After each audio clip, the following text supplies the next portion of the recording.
Very good morning students. Next question CBSE board assertion and reason. Reason की spelling गलत लिख दी है मैंने, REA आ जाएगा। हाँ, यहाँ पे ठीक है।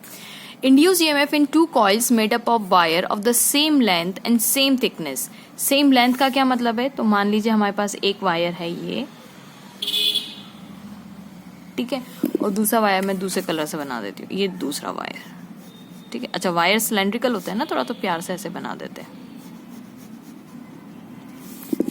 और इसको ऐसे बना देते हैं।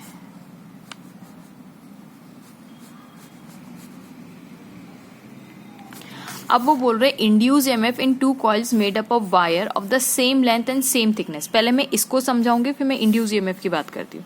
तो सेम लेंथ है, तो मान लीजिए अगर इस वायर की लेंथ L है तो इसकी भी लेंथ कितनी है? L ही है, ठीक है। ऑफ सेम थिकनेस, थिकनेस का मतलब होता है मोटाई। तो मोटाई जब भी आती है तो मतलब मोटा चीज, तो यानी ये इस एरिया की बात कर रहे हैं, ये एरिया की बात कर, this is the thickness, this is the thickness जो एरिया से, ये क्रॉस सेक्शनल एरिया बोलते हैं ना, उसकी बात कर। मतलब जितना मोटा ये वायर है उतना ही मोटा ये भी वायर है, यानी एरिया इज सेम। तो इसका भी क्रॉस सेक्शनल एरिया A है, इसका भी क्रॉस सेक्शनल एरिया कितना है? A है, ठीक है। अब induce EMF in 2 coils made up of wire of the same length and same thickness, one of copper and other one of aluminium. तो ये मैं मान लेती हूँ दिस इज माई कॉपर,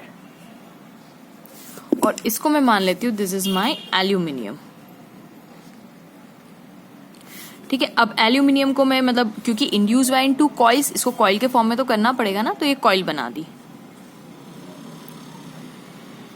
और ये मैंने इसकी कॉइल बना दी।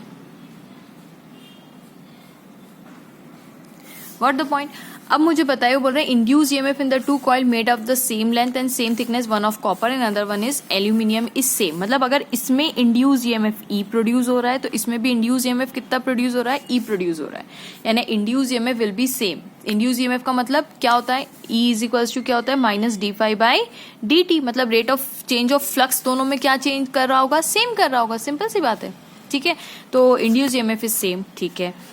अब दूसरी बात आते हैं यहाँ पे, of one of copper other one of aluminium, है ना, ये कॉपर या aluminium is same. The current in the copper coil is more then the aluminium coil.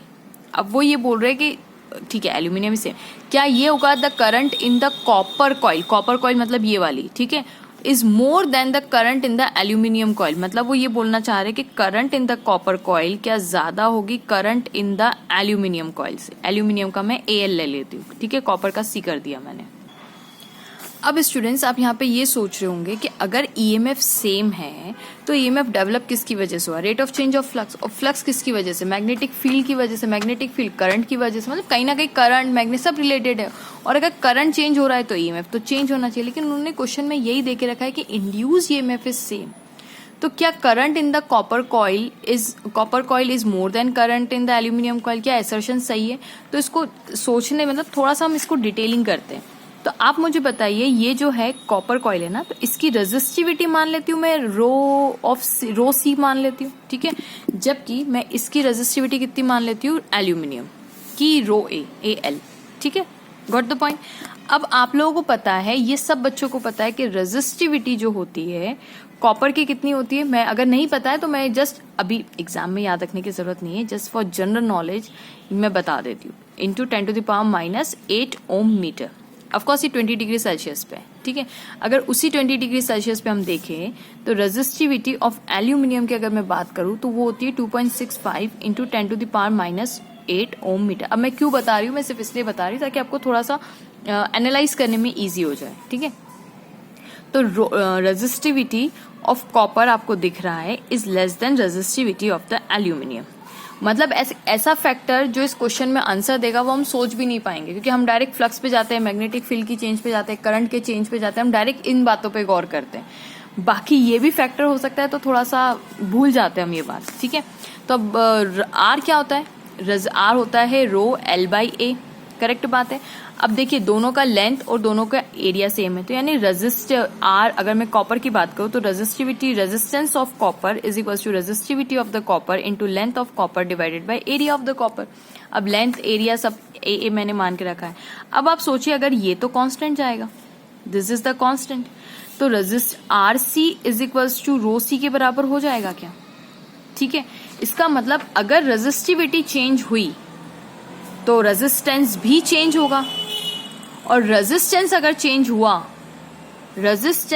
Change हुआ तो क्या चेंज हो जाएगा यहाँ पे, तो फिर करंट चेंज हो जाएगा। देखिए मैं आपको समझाती हूँ, अभी रुकिए यहाँ पे, ये हमने निकाली। अब इसका सिमिलरली एल्यूमिनियम की बात करें तो resistance of aluminium is equal to resistivity of the aluminium divided by L by A।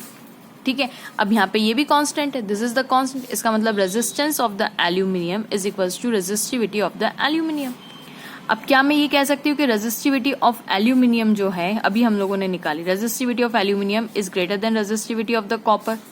ठीक है, रेजिस्टिविटी का मीनिंग मैंने अपनी प्लेलिस्ट में समझाया हुआ है, प्लीज आप मेरे सारे क्वेश्चन सॉल्व कीजिएगा, उसमें कहीं ना कहीं थ्योरी भी समझाई हुई है। ठीक है, तो अब ये इसकी रेजिस्टिविटी ज्यादा हो गई बजाय इसके, इसीलिए तो कॉपर के वायरिंग्स हम यूज करते हैं। दूसरा पता है कॉपर की खासियत क्या होती है कि कॉपर जो है वो it is more resistant to the corrosion, मतलब इसमें ज्यादा जंक नहीं लगता as compared to aluminium.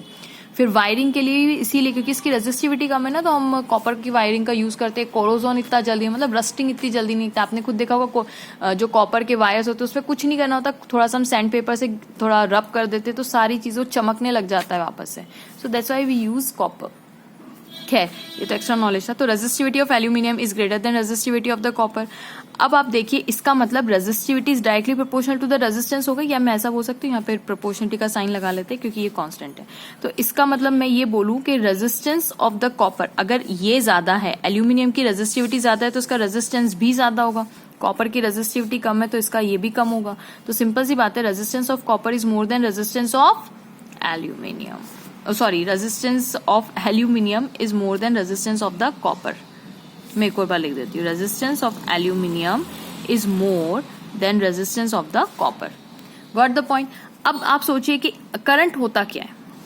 Current, इन्होंने कौन सा करंट बोला था, करंट इंड्यूस ईएमएफ सेम है। इंड्यूस ईएमएफ सेम, ईएमएफ को हम ई से डिनोट करते हैं ना, है ना। तो इंड्यूस ईएमएफ अगर दोनों कॉइल में सेम है तो current in the coil is more than that of the aluminium.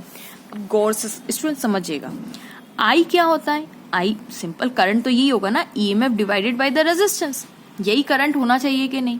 अब अगर इसको कांस्टेंट होना है तो इन दोनों को चेंज होना पड़ेगा आपस में, मतलब कहने का मतलब है I into R is equal to E होगा। तो अगर ये कहीं बड़ा अगर रेजिस्टेंस बढ़ा तो करंट घट जाएगा। तो इन दोनों का डॉट प्रोडक्ट तो जो भी मल्टीप्लाई करके ईएमएफ इज कांस्टेंट। तो कहने का मतलब है कि अगर मैं कॉपर का करंट C मान लूँ, ईएमएफ E मान लूँ, क्योंकि दोनों का ईएमएफ EE है, तो अगर तो रेजिस्टेंस ऑफ कॉपर आ जाएगा, यहाँ पे current of the aluminium is equals to ये हो जाएगा EMF of the aluminium divided by resistance of the aluminium.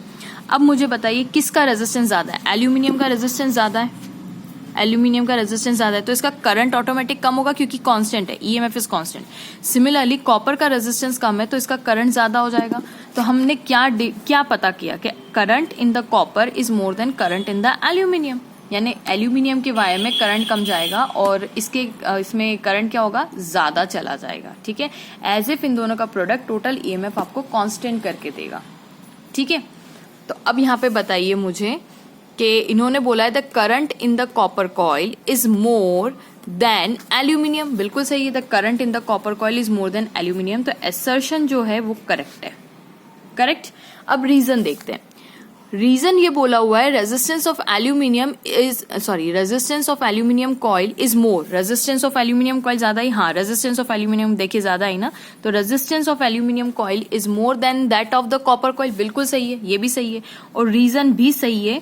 और ये कहेंगे हम कि reason is the correct explanation of the A, ये वाला ऑप्शन सही होगा। अभी मैंने सब लिखे नहीं है, लेकिन आप क्या लिखेंगे, assertion is right, reason is true, दोनों ट्रू है and reason is the correct explanation of the assertion. क्योंकि सोचिए, आप ये सोचिए कि रेजिस्टेंस की वजह से ही तो ये सब अराइज हुआ है।